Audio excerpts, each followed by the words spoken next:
Նախ որպեսզի մենք կարողանանք իսկապես դիմակայել այս գործընթացին, ինչ որ նշեցին մեր այսօրվա գործընկերները, նախ պետք է մենք հասկանանք, թե աշխարհում ինչ իրական գործընթաց է սկսվել, հա, շատ կարևոր է։ Տեսեք, Եվրամիության այսօրվա վերնախավի ներկայացուցիչները նշում են, որ կա հիբրիդային պատերազմի վտանգ Հայաստանի նկատմամբ, ակնարկելով բնականաբար Ռուսաստանին, եւ նշում են, որ իրենք պետք է ամեն ինչ անեն, որ աջակցեն, որպեսզի հայաստանյան այսօրվա իշխանությունները դիմակայեն այդ հիբրիդյան պատերազմին։ Ես իմ մեջ բերեմ մի միտք, հետո կասեմ, թե այդ միտքը ով է ասել։ Ուրեմն այսօրվա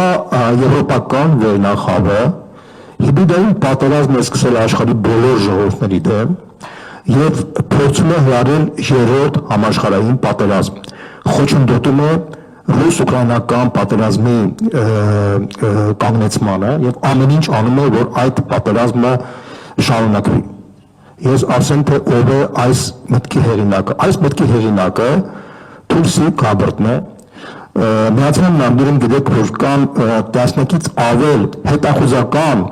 անվտանգային կառույցներ, ամենագլխավորը ՑՌ-ն է, եւ այդ բոլոր հետախուզական կառույցների համայնքի գործադիր տնօրենը Թուրքիի Գաբրտն է։ Թուրքիի Գաբրտը նա վերաբերում այս միտքը։ Նա դա հայտարարել է օրերս, հորմանելով այն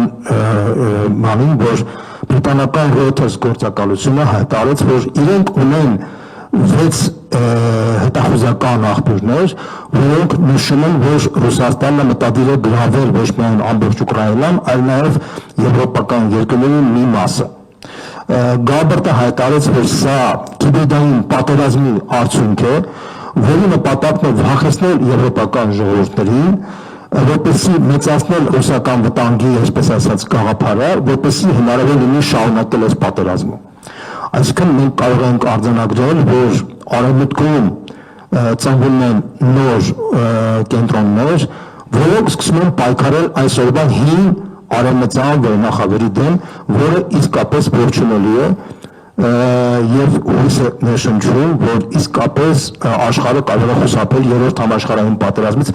որի առաջ կանգնած է այսօր, չնայած շատերը չեն գիտակցում։ Որտեղ է գտնվում այս համատեքստում Հայաստանը։ Հայաստանը մինչև 17 թվականը վարում էր բալանսավորված արտաքին քաղաքականություն, այսինքն ուներ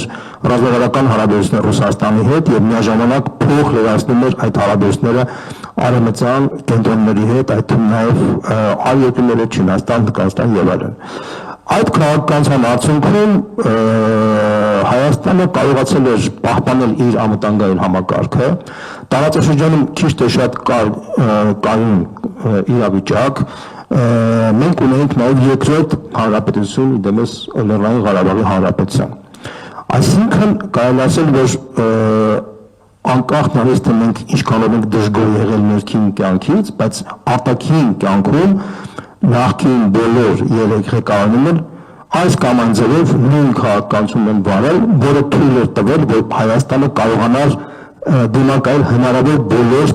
պարլամենտների իր անվտանգության համար։ Ինչ որ կատարվեց 18 թվականից հետո, ես համաձայն եմ իմ գործընկերներից մեկի հետ, որ սա կարելի է բնութագրել որպես աղետ, չնայած սկզբնական փուլում շատերը դա չէին գիտակցում եւ չէին հասկանում եւ շատերս նույնիսկ մեղադրելու բան չէ, որովհետեւ դժգոհություն կար հասարակության մեջ եւ հասկանալու այդ դժգոհությունը, բայց ոչ մեկ չէր պատկերացնում, թե այդ դժգոհությունը ով եւ ինչպես պետք է կապիտալիզացներ իր օգտին, հա, եւ այն ինչ որ կատարվեց 2018 թվականից մինչ այսօր, ես կարծում եմ, որ սա Հայաստանի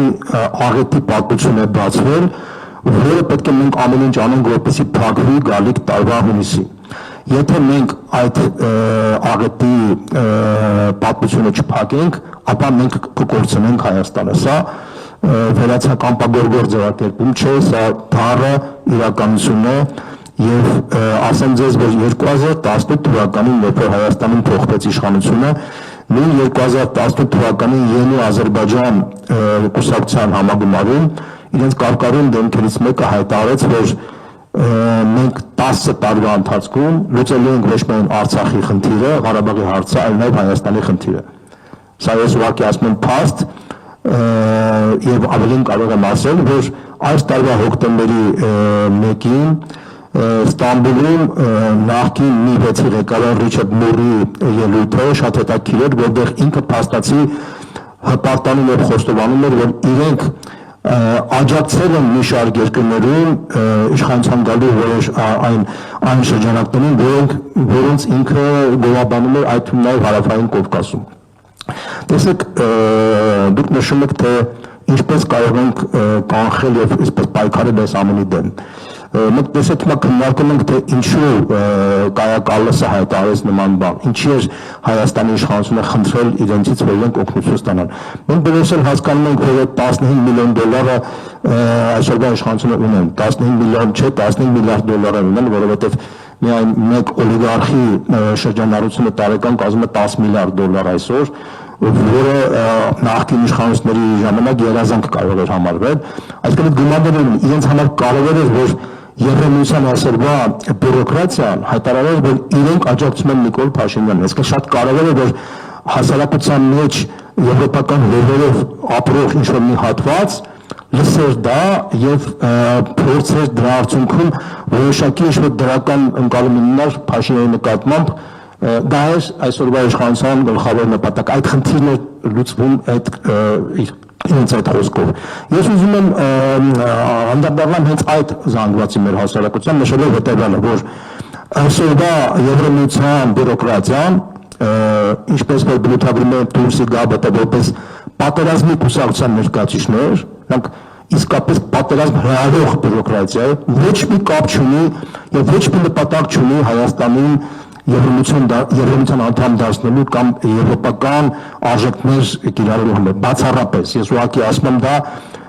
բերելով մի շարք փաստեր, նախ եւ առաջ տեսեք,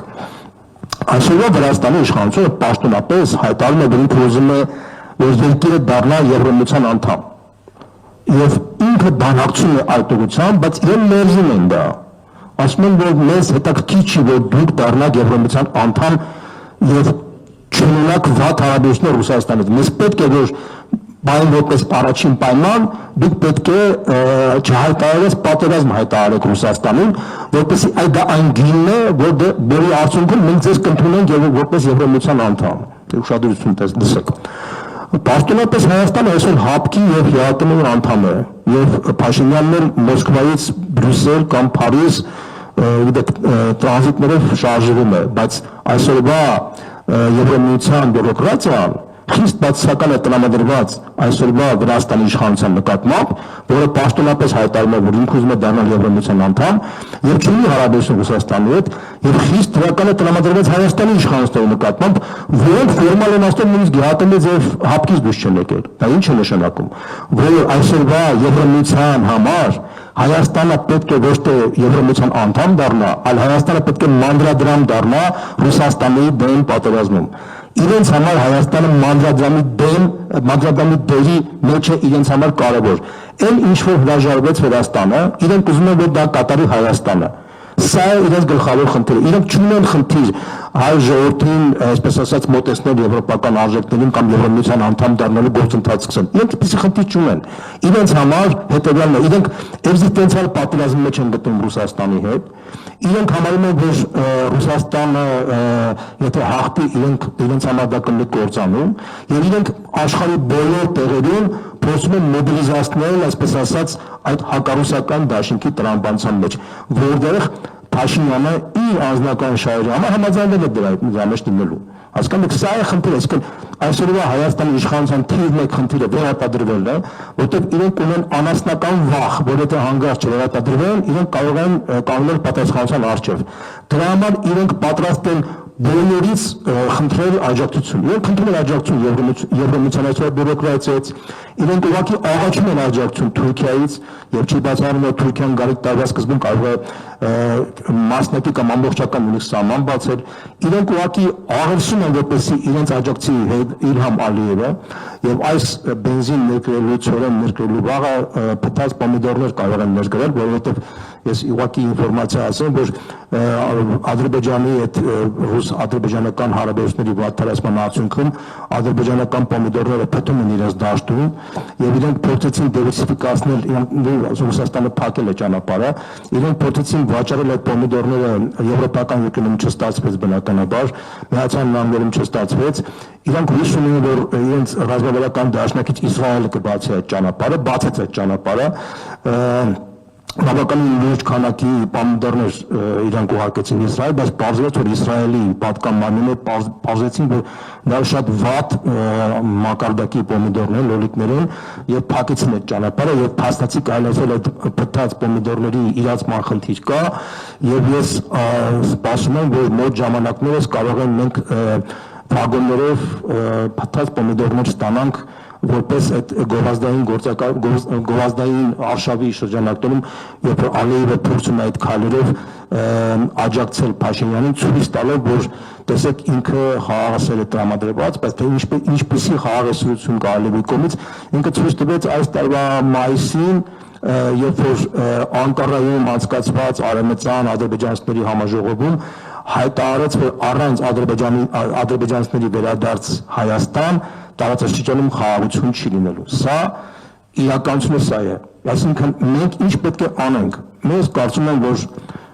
բոլոր քաղաքական ուժերը նախ պետք է իրենք այլընտրանքային առաջարկներով հանդես գան։ Տեսեք, բայց այդ այլընտրանքային առաջարկները այնուամենայնիվ ես կարծում եմ, որ պետք է ինչ-որ տրամաբանության շրջանակներում լինեն, որովհետև եւ հաշվի առնեն այն հանգամանքը, որ այսօրվա իշխանությունը փորձելու է այն թեզով հանդես գալ, որ եթե ինքը չվերադառնի, ապա կլինի Հայաստանում նոր պատերազմ։ Դա շատ կարևոր խնդիր է, որ մենք պետք է հանդես գանք հետեւյալ ճանապարհով, որ կա երկու ճանապարհ՝ խաղաղությունով գնալ դեպի գերեզման եւ խաղաղությունով գնալ դեպի բարգավաճում։ Այսինքն այդ երկու ճանապարհի երկու այլընտրանք պետք է կա Հայաստանի առջև։ Եվ 26 թվականին հայ ժողովուրդը պետք է ընտրի կամ խաղաղությունով գնա դեպի գերեզման, ինչպես որ ճանապարհով գնաց Արցախը, Արևմտյան Հայաստանը, կամ Հայաստանը խաղաղությունով պետք է գնա դեպի բարգավաճում, ինչպես որ մենք կարող ենք իսկապես նոր էջ բացել եւ այդ նոր էջով իսկապես նախկին սխալները թույլ չտալով իսկապես նոր որակի Հայաստան կառուցել։ Տեսեք, օրինակ Արցախում հիմա պատերազմ չկա, չէ՞, կռիվ չկա, խաղաղություն է, որտեղ հայ չկա։ Արևմտյան Հայաստանում էլ խաղաղություն է, հայ չկա։ Հիմա ադրբեջանցիները ասում են, հիմա Հայաստանում էլ մենք այդպիսի խաղաղություն ենք ուզում, որ ընդհանրապես արևմտյան Ադրբեջան ձևավորվի։ Ըստ էության կարելի ասել, որ Փաշինյանը հաշվանելով այն հանգամանքը, որ հայտնվել է ծուղակում, այսինքն ինքը ունի անասնական վախ, որ եթե հանգարց չվերընտրվի, կարող է պատասխանատվության ենթարկվի, դրանից ինքը վախեցած է եւ ինքը ամեն գնով ուզում է բոլորից աղերսել այդ աջակցությունը եւ փաստացի կորցրել է իրեն եւ այնպիսի քայլեր է անում, որ այնպիսի աջակցություն է խնդրում Ադրբեջանից եւ Թուրքիայից, որը կարծում եմ, որ նույնիսկ իր կողմնակիցներն են ապշած եւ զարմացած, որովհետեւ նման աներևակայելի քայլերը, որ մենք տեսնում ենք եւ բաց պրիմիտիվ եւ պոպուլիստական, ասենք, չգիտեմ, բենզինի ներմուծում կամ ցորենի ներմուծում կամ չգիտեմ դեմարշտենսպիսի քայլեր, ուղղակի ես կարծում եմ, որ իրենք ուղղակի կորցրել են ազդեցությունը եւ հասարակական ռեակցիան չեն տիրապետում, մտածում եմ, որ մարդիկ այնքան անգիտագից են մնացել, որ չեն հասկանում, որ դա խաղաղության հետ որևէ կապ չունի։ Բայց մեր շփումները ցույց են տալիս, որ այնուամենայնիվ ժողովուրդը ուզում է հստակ, ոչ թե վերացական լողոզված, այլ կոնկրետ առարկայական այլընտրանքներ։ Դե ինչպես է ինքը տեսնում այլընտրանք Հայաստանի դեպի բարգավաճման գնացող խաղաղ Հայաստանի ապագան։ Տեսեք, օրինակ մենք ունենք մեր ծրագրերը Մայր Հայաստան, ես նկատում եմ առաջարկ Հայաստան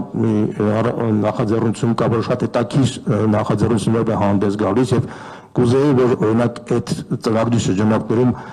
շատերը փորձեն իրենց տեսակետները ներկայացնեն եւ ես կարծում եմ, որ այդ այսպես ասած ուղեղային գրոյի արդյունքում մենք կարող ենք իսկապես ստանալ լուրջ մակարդակի առաջարկներ, որովհետեւ Հայաստանի զարգացման համար ոչ մի օբյեկտիվ խոչընդոտ չկա։ Այսինքն Հայաստանը մենք այն վիճակի մեջ չենք, ինչպեսին որ ասենք օրինակ 1915 թվականին Արևմտյան Հայաստանն էր կամ այսօրվա Արցախը այս իշխանության քայլերի արդյունքում բոլոր օբյեկտիվ պայմանները կան, որ Հայաստանը զարգանա, եւ մենք իսկապես լուրջ դաշնակիցներ կարող ենք ունենալ, իդեմս այսօրվա Ռուսաստանի, իդեմս այսօրվա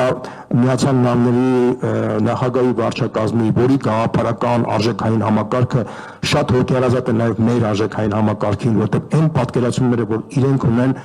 շատ նման են եւ շատ կարևոր են, որտեղ իսկապես արևմուտքը փոխվում է եւ լավ իմաստով է փոխվում եւ այն արևմտյան նոր արժեքները կամ հին արժեքները, որ գալիս են առաջ, կարծում եմ, որ պետք է մեզ ողջևորեն, որովհետեւ իսկապես վաղվա այն այսպես ասած աշխարհը, որտեղ իսկապես պետք է լինի խաղաղություն, իսկ ես հավատում եմ, որ մենք կարող ենք խուսափել այդ երրորդ համաշխարհային պատերազմից, որովհետեւ գլխավոր խաղացողները հասկացել են, որ չի կարելի անել այն, ինչ որ այսօրվա ավանցուլիստական վերնախավն է առաջարկում Եվրոպայի, որի պատճառով փաստացի ուկրաինական ժողովուրդը հայտնվել է ողբերգական վիճակի մեջ, եւ իրենք հասկանում են, որ եթե պատերազմը կանգնի, իրենք պատասխանատվության են ենթարկվելու իրենց ժողովուրդների կողմից 240 միլիարդ եվրո փող են տվել ուկրաինացիներին, որպեսզի Ռուսաստանը պարտվի եւ չի պարտվում։ Ժողովուրդները հարց են տալու, պարոն Մակրոն, պարոն Մերս, պարոն Ստարմեր, բայց փողերը, որ դուք մեզանից վերցրել եք, տարել եք, հիմա փաստացի ստացվում է, որ Ուկրաինան հանձնելու է 20%-ը տարածքի։ Բայց ինչի համար ենք մենք փողերը տվել։ Իրանք այդ պատասխանատվությունից վախեցած են, խուսափում են, դա համար իրանք շահավետ չէ այդ պատերազմի կանգնեցումը։ Իրանք պետք է շարունակեն այդ պատերազմը, որպեսզի այդ պատասխանատվությունը չլինի։ Եթե պատերազմը շարունակվում է, ուրեմն պատասխանատվության խնդիր չի։ Տեսեք, հիմա Զելենսկին ասում է, քանի պատերազմ պես, ինչպիսի ընտրություններ անցկացնեմ։ Սա է խնդիրը։ Հիմա երազեր, ասենք, այսօրվա Հայաստանի իշխանությունը, որ մեր մոտ էլ այսպիսի պատերազմներ իրանք էլ չկարանային անցկացնել ընտրություններ։ Ու իրանք ես չեմ բացառում, որ այդպիսի իրավիճակ կարող են ստեղծել։ Մենք պետք է պատրաստ լինենք բոլոր սցենարներին, A, B, C, չգիտեմ, որտեղ բոլոր սցենարները հնարավոր են։ Դա շատ կարևոր է, մենք, որտեղ մեր համար սա գործընկերներից մեկը ասեց քաղաքակրթական ընտրություն պետք է լինի։ Ես կարծում եմ, որ դա գոյաբանական ընտրություն պետք է լինի։ Լինել չլինելու ընտրություն է սա լինելու, ոչ թե